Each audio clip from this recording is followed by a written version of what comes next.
Hello everyone, welcome back to this video. In today's video, I'm going to show you how to create a new account on PS4 and sign in into PSN.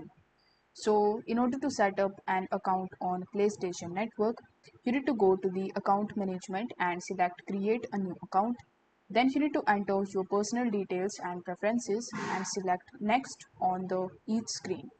Afterwards, you need to verify your email address and check your email for verification message.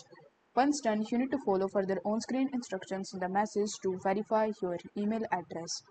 After that, in order to set up your PS4 account, you need to press and hold the PS button to reveal the quick menu, then select power, then go to switch user, then new user and create a user. Now follow the on-screen prompts to create the account on PlayStation Network. Enter the necessary information like verify your email address, check your email for verification message and follow the instructions in the message to verify your email address. So I hope this video was helpful, and if it was, then don't forget to like the video and subscribe to the channel. Thank you so much for watching.